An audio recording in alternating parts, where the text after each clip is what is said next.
vez más en tu hogar con nuestro programa Salvemos a nuestros niños, de interés para toda la familia, padres, abuelos, tíos, pastores, líderes de niños. Hoy tenemos un programa muy especial, si bien el tema es dramático, es muy preocupante, pero lo tenemos que tratar con toda libertad y con toda transparencia para buscar soluciones a uno de los males que sufren nuestros niños en la sociedad y tan luego en los ámbitos donde más debieran estar protegidos. Estás viendo Salvemos a nuestros niños, programa de ACIERA, la Federación de Iglesias Evangélicas de la República Argentina, a través del ministerio que le da el título al programa, Salvemos a nuestros niños.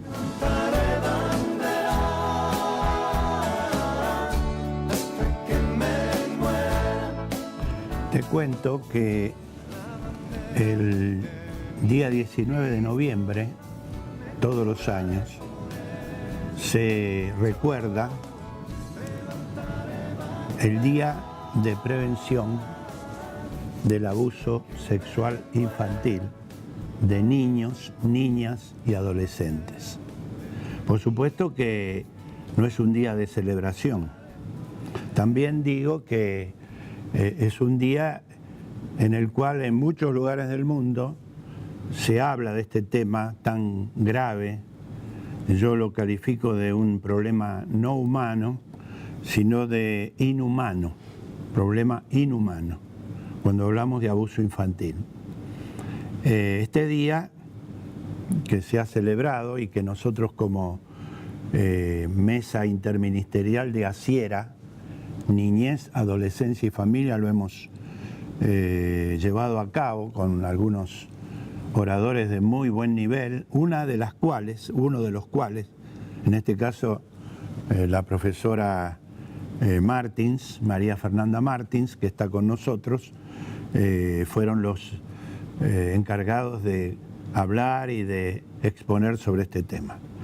Más allá de que la jornada ya pasó, nosotros queremos continuar a través de este medio, que es este vínculo que tenemos con tantos países del mundo y con tantos hogares, con tanta gente que puede trabajar en pro de erradicar este flagelo. Queremos en esta oportunidad charlar con María Fernanda, bienvenida. Gracias. María Fernanda tiene mucho que ver con este tema, no solo porque está ocupándose como profesional de ayudar, sino porque ella vivió experiencias que la capacitan, no solo por haberlas vivido, sino por haberlas superado.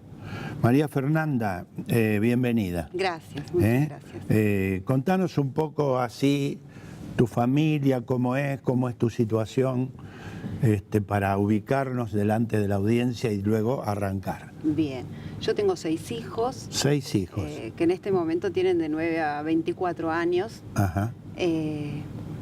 Vivimos una situación de violencia familiar durante muchos años, de la cual, gracias a Dios, y solo gracias a Dios, hemos podido salir. Porque en el momento en que empezamos hace unos años atrás, a emprender todo este camino de recuperación, no había quizás las herramientas y no había la posibilidad de tener información como la hay hoy, ¿no? Claro. Yo creo que uno de los secretos de la jornada, una de las, además del nivel académico de las personas que intervinieron, es la multiplicidad de enfoques, ¿no? Claro. Entonces de repente tuvimos un enfoque estatal, hubo un enfoque jurídico, hubo un enfoque social y hubo un enfoque pastoral. Sí. Es decir, esa interrelación y ese trabajo en conjunto de los distintos enfoques que hay hoy, que está empezando a haber hoy, Sí. Antes no había. Claro. ¿No? Bueno, o sea, una mirada interdisciplinaria de una problemática gravísima. Claro. En tu caso, vos abriste la jornada con una introducción Y nos llamó la atención en el enfoque que vos hiciste, porque basaste tu charla en una situación bíblica, lo cual parecería mostrar que en la palabra de Dios hay antecedentes de esto que hoy llamamos abuso sexual infantil, adolescente. ¿Podrías ubicarnos un poquito en tu enfoque? Claro. Yo basé el enfoque en este día en la historia de Dina, la hija de Jacob. Dina. Claro. Y la intención también era mostrar la vigencia, ¿no?, de la palabra de Dios. E incluso uno sabe que en la palabra de Dios puede encontrar todas las respuestas. Claro, es verdad. Pero incluso a veces leemos una historia bíblica y nos quedamos y de repente hay mucho más, porque no solamente cuenta sobre una historia de abuso, cuenta cómo actuaron las distintas partes frente a esa historia, sino que también, más extendido, más allá de la historia que conté, sino que si uno sigue la historia de Jacob y todo lo que se fue sucediendo, ve las consecuencias directas de haber obrado erróneamente ante esta situación. ¿Y el caso concreto, podés recordarlo? Claro. Dina era la hija de Jacob y Lea. Estaban viviendo en ese momento en tierra cananea, y menciona al principio que Dina salió a visitar a las hijas de los hombres, ¿no? Sí. En el primer versículo. Y esto tiene una vigencia muy actual, ¿no? Dina es violada por tomar una actitud social que quizás muchos podríamos considerar inapropiada. Puede haber una situación de descuido de parte de los padres, no intencional, pero sí. ¿Y cuántas veces nos pasa a nosotros hoy en día que tenemos descuidos y los ataques están en cualquier lugar dentro de la sociedad?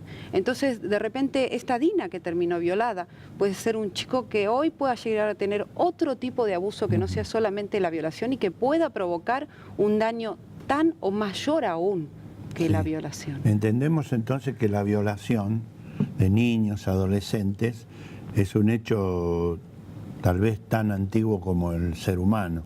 En este caso puntual, ¿qué ocurrió? ¿Cuáles fueron las actitudes del medio circundante que pudieran ilustrarnos para hoy? Sí. En primer lugar, lo que yo destaco es la actitud de Jacob, de su padre, ¿no? Es decir, en el versículo 5 dice, y cayó Jacob. Cayó quiere decir que se cayó la boca. Sí, es decir, no hizo nada. Lo que debería haber hecho, ¿no? ¿Cuántas veces, no solamente como padres, sino como sociedad o como comunidad de fe, callamos? Callamos ante las injusticias, callamos ante los abusos. Y vuelvo a repetir porque esto es muy importante. Quizás uno para incluir dentro de abuso infantil tiene que haber una violación o un abuso sexual como con más pruebas, como más concreto. Pero los niños hoy por hoy están expuestos a situaciones de abuso mucho más sutiles, digamos, y que dejamos pasar por alto y que callamos. Claro, pero que provocan consecuencias gravísimas como la exposición, por ejemplo, de los niños, la exposición a promiscuidad de los padres, a determinadas cosas ante las cuales callamos como sociedad también. Y en el caso de Dina, ¿la violación se produce en qué contexto? A ver, para la comunidad donde ellos estaban viviendo, para la cultura donde ellos estaban viviendo, ellos estaban circunstancialmente en esa tierra, ¿no?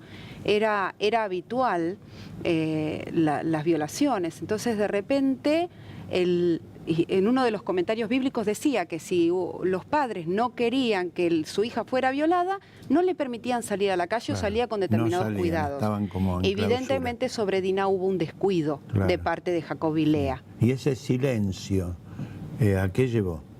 Ese silencio provocó más violencia. Más violencia. ¿No? Porque de repente ese silencio no tenía que ver tampoco con la protección de Dina, sino que tenía que ver con un cuidado del honor propio. Claro, de la vergüenza. De la vergüenza. Y cuántas veces nos pasa, ¿no? Si se detecta un caso de abuso dentro de una comunidad de fe y creo que se piensa dos veces antes de alzar la voz o hacer la denuncia. Y quizás hasta no se hace, ¿no? Que es más grave aún. Esto desencadenó en la historia bíblica en la violencia que ejercieron los hijos de Jacob, cuando volvieron y se enteraron de lo sucedido, tramaron una venganza. Ajá. Es decir, muchas veces nos sucede, ¿no? ¿Contra quién? Contra el violador de Dina, y en realidad se extendió a todo el pueblo. A todo el pueblo, ¿no? claro. Porque terminaron asesinando, pero a través de una mentira también, ¿no? Porque ellos utilizaron el pacto de la circuncisión, es decir, en cierta medida, hasta utilizaron el nombre de Dios para ejercer la venganza, claro. y creo que ellos la habrán llamado justicia. ¿Cuántas veces a nosotros también nos pasa? Sí, en la Biblia dice la honra de Dina vengada. Claro. Como que hubo una venganza necesaria. Claro, y como si eso a Dina la hubiese reparado en algo. Claro, eso no mejoró nada. No, entonces también nos tendríamos que replantear nosotros qué es lo que perseguimos cuando perseguimos justicia. Correcto. En un caso de abuso. Sí. Porque nos podemos ir al otro extremo, sí. ¿no? A revictimizar a la víctima que ya sufrió bastante. Claro, ahora te saco un poquito del contexto bíblico porque el asunto da para muchos comentarios. Sí. Yo entiendo que vos sos profesora de filosofía. Sí. Y estás estudiando teología. Sí.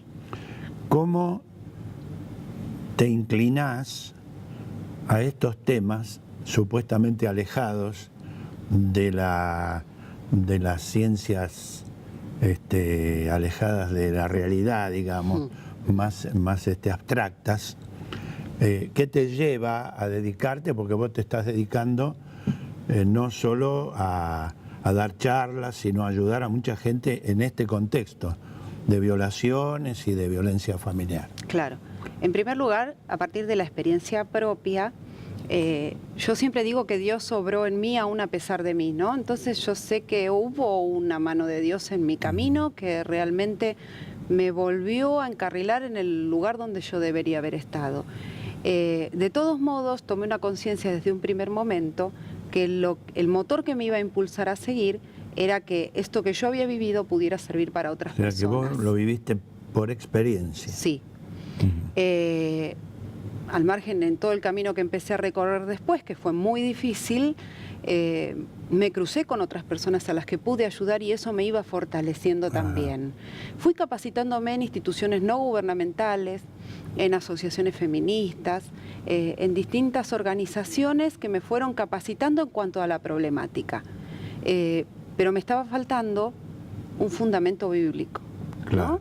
Es decir, me estaba faltando darle un respaldo a todo esto que yo había vivido, ¿no? Sí. Para poder transmitirlo verdaderamente a otras personas. Claro. Toda esta capacitación posterior en el seminario a mí me permitió argumentar toda esta defensa que yo venía haciendo y poder transmitirlo de una manera más clara, sí. Y ser más efectiva, ¿no? También. Pero le diste un fundamento científico, erudito a la problemática, pero faltaba algo. Faltaba, claro, el fundamento teológico, obviamente, claro. ¿No? Porque como decimos, es decir, el rescatar de esta historia bíblica la vigencia actual e incluso las indicaciones que tenemos, porque ya sabemos que callar no debemos. No. Es decir, ya sabemos que cobrarnos con violencia tampoco debemos. Ni silencio, ni violencia, ni venganza. Ni venganza. Entonces tenemos que ubicarnos en una posición que es la que yo te pediría que vos vayas desarrollando, porque lamentablemente todos los días, y no tanto como seguramente ocurre, nos enteramos de casos de violaciones. Una de las, digamos, de las reflexiones que me llevan a decir que se trata de una conducta inhumana es el hecho de que ocurra en el seno del hogar, con mucha frecuencia, ¿no es cierto? Sí, sí. En el mismo seno del hogar. Claro. Se hablaba también en la jornada que las estadísticas hablan de 2 de cada 10 niños son abusados. 2 de cada 10 niños. Sí. A lo que yo en todo este tiempo he podido recoger de testimonios, y trato con personas, no solamente con mujeres, con hombres que han padecido violencia y que en algún punto pueden llegar a contar que han sido abusados de niños. Ajá. Algunos llegan a descubrir esto, a descubrir que han sido abusados realmente a través de un taller, a través de la posibilidad del diálogo y de ver lo que le pasó a otro. O de ¿no? alguna reunión donde como en el día sábado, claro, se habló del tema. Claro, el día sábado después de la reunión hubo mujeres que se acercaron a contar sus propios testimonios. Esto sucede siempre, pero con mujeres y con hombres. Entonces de repente terminamos viendo que el abuso ha calado mucho más hondo en la sociedad, en la vida de las personas, de lo que nosotros creemos. Hay gente que no ha podido denunciar su abuso, no ha podido verlo, no ha podido sacarlo a la luz, no ha podido... El abuso genera una culpa también en la misma persona, se cree culpable de haber provocado ese abuso y eso lo arrastra durante toda su vida. Y entonces tenemos vidas que no se han desarrollado sanamente. Quiere decir que ahora, en el punto en que estamos conversando, estamos hablando del abuso en la persona de niños y a veces muy chiquitos, adolescentes. Estamos hablando de que ocurre con frecuencia en el seno del hogar, donde intervienen padres, madres menos, tíos, abuelos o familiares allegados al niño, lo cual es gravísimo. Claro. Estamos hablando de la indefensión que tiene un niño. Es decir, hasta es engañado y se le hace creer que eso es bueno, que eso es algo bueno, que algo que no tiene por qué preocuparle. El tema que yo abordaría ahora sería, primero, dado este contexto, ¿qué síntomas debiéramos tener presentes en el niño como para percibir, como para visualizar de que algo raro está pasando? Este es el primer punto. El segundo tema es cómo ayudarlo, en qué contexto. Y el tercer punto, que se trató en la jornada también del sábado, la parte judicial, la parte de los derechos que un niño tiene. O sea, te llevo a ese terreno, ¿no? Primero los síntomas. Claro. Yo creo que incluso mucho más importantes que los síntomas tiene que ver con una actitud propia que hay que trabajar para poder percibir, porque muchísimas veces los síntomas, es decir, cuando el chico llega a hablar es porque la cosa ya desbordó. Y es muy difícil. Estamos hablando entonces de prevención. Estamos hablando lamentablemente de detección precoz. De detección precoz, perfecto. Porque para hablar de prevención tendríamos que hablar...